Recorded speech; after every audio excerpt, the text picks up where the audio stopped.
Welcome to voice of English literature. Viewers, आज का हमारा टॉपिक प्रीपोजिशन है, जो पार्ट ऑफ स्पीच का एक इंतहाई अहम कंपोनेंट है और थोड़ा ट्रिकी भी। ट्रिकी इस तरह कि इसके इस्तेमाल, एप्लीकेशन और यूसेज में अच्छे खासे पढ़े लिखे लोग भी कंफ्यूज हो जाते हैं। अगर हम इसे ट्रेडिशनल या रिवायती तरीके से पढ़ें तो घंटों तवील वीडियो भी बन सकती है, जो हमारे ख्याल में समझने के पर्सपेक्टिव से इतनी बेनिफिशियल नहीं होगी। इसीलिए इस वीडियो में हमारी कोशिश है कि नटशेल में या मुख्तसरन इसकी एप्लीकेशन और यूसेज आपको समझाएं। तो चलते हैं अपने टॉपिक की तरफ।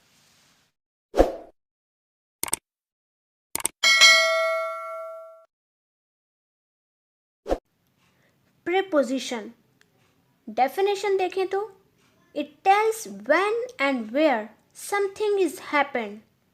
अब यहाँ व्हेन एंड वेयर, ये दो चीज़ें बड़ी इंपॉर्टेंट हैं। व्हेन बताता है टाइम, वक्त को, और वेयर प्लेस को। यानी प्रीपोजिशन किस चीज़ को बताता है कि कौन सी चीज़ किस जगह हुई या फिर किस वक्त पे हुई। तो हम इसी पे आज देखेंगे। वैसे तो व्यूअर्स प्रीपोजिशन बहुत सारे हैं, लेकिन सबसे ज़्यादा इस्तेमाल होने वाले तीन हैं, इन, एट, ऑन, और आज हम इसी पे बात करेंगे।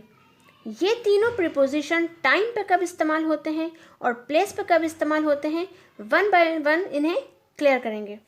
टाइम पे चलते हैं। टाइम, अगर वक्त देखा जाए तो दो चीज़ों से हम मालूम करते हैं। Number 1 watch and number 2 calendar. ये दो चीज़ें हैं जो हमें वक्त बताती हैं। वॉच हमें बताती है टाइम, कौन सा वक्त चल रहा है, और कैलेंडर हमें जो बताता है उसमें कौन से प्रीपोजिशन आएंगे, ये हम देखते हैं। तो सबसे पहले वॉच। देखिए, वॉच 3 चीज़ों से मालूम किया जाता है, आवर, मिनट, सेकंड। अगर टाइम बताया जाता है, वॉच का काम आ गया, तो यहाँ हम जो प्रीपोजिशन इस्तेमाल करेंगे वो है एट। ये आप अच्छी तरह याद रखिएगा। जब वॉच आ जाए कुछ मत सोचिएगा, सिर्फ एट लगा दीजिएगा।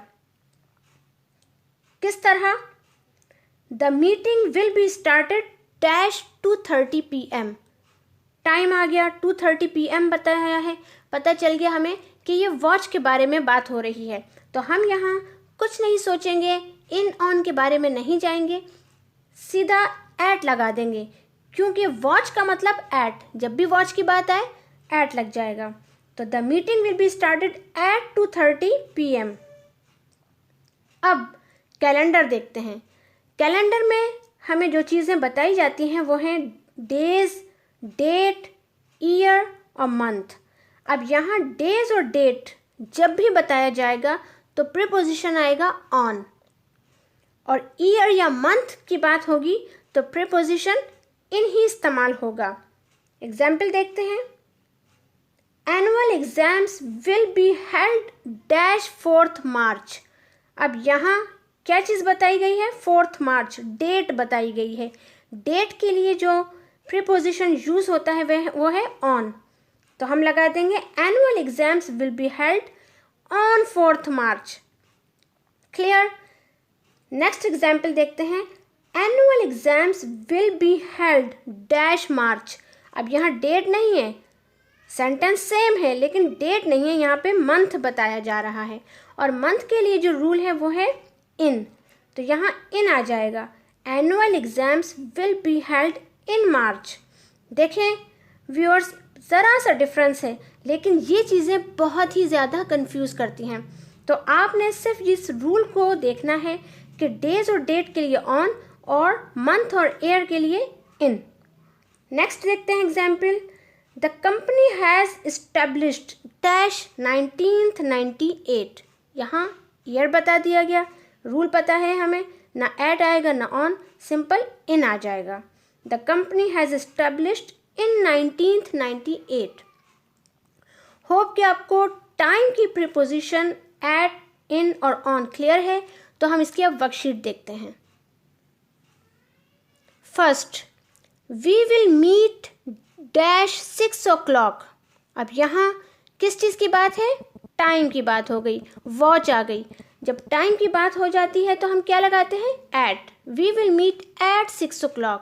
Second, I went to Scotland dash 1980. यहाँ कैलेंडर आ गया और कैलेंडर में भी ईयर, तो फिर हम क्या लगाएंगे? In. I went to Scotland in 1980. Third पे देखते हैं, I will start my new job dash Friday. क्या चीज़ हमें दिखाई गई? डे आ गया. कैलेंडर में आप क्या होता है, जब डे आता है तो हम ऑन लगा देते हैं. So simple, I will start my new job on Friday. Fourth, my aunt is coming dash 4th October. 4th October हमें डेट बताई जा रही है जिसमें ऑन आता है. My aunt is coming on 4th October. Next, my aunt is coming dash October.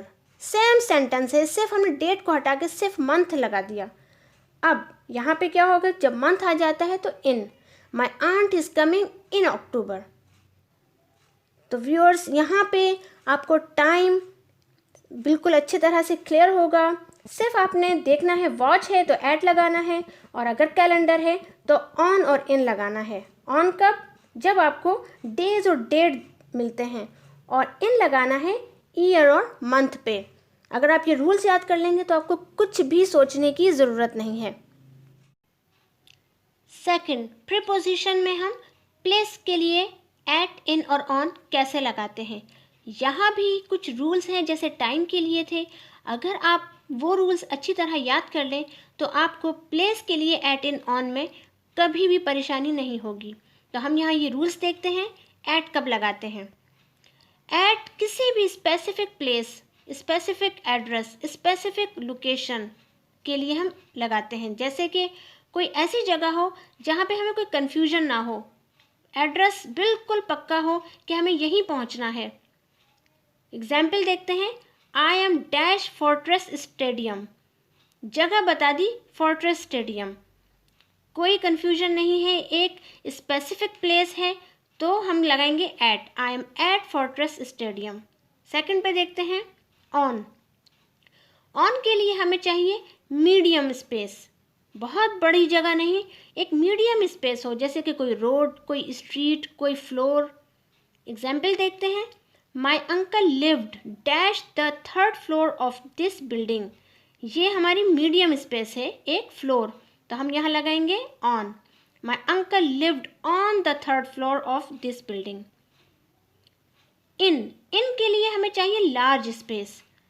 कोई ऐसी स्पेस, कोई बहुत बड़ा एरिया, कोई सिटी, कंट्री, स्टेट, या फिर कोई कवर्ड प्लेस, कोई व्हीकल, वाटर, इस तरह की चीज़ों के लिए जो कि होल हों, उनके लिए हम इन लगाएंगे. हम इसकी एग्जाम्पल देखते हैं. I live dash USA with my family. अब यहाँ पे USA है, एक होल जगह है, एक लार्ज स्पेस है, तो हम इन लगाएंगे. I live in USA with my family.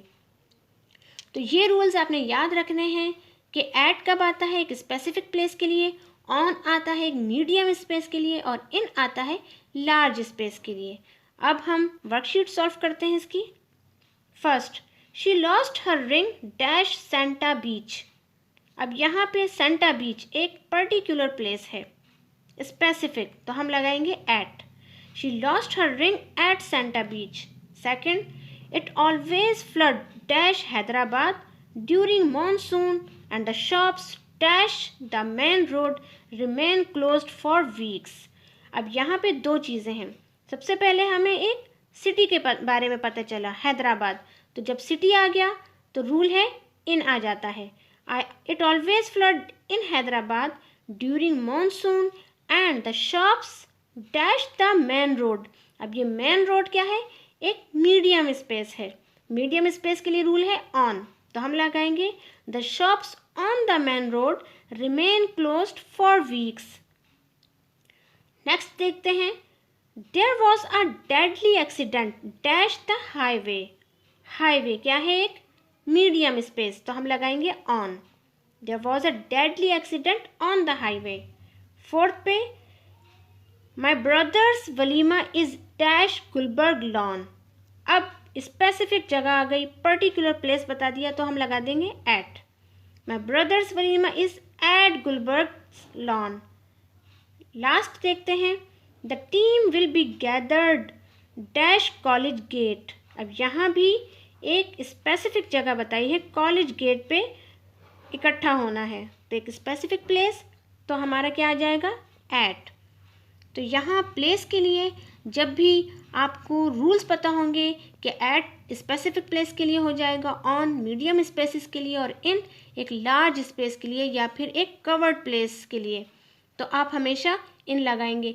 In rules को याद रखें, ना आप टाइम की प्रीपोजिशन में कंफ्यूज होंगे और ना ही प्लेस की। तो होप कि यहाँ आपको सब क्लियर होगा।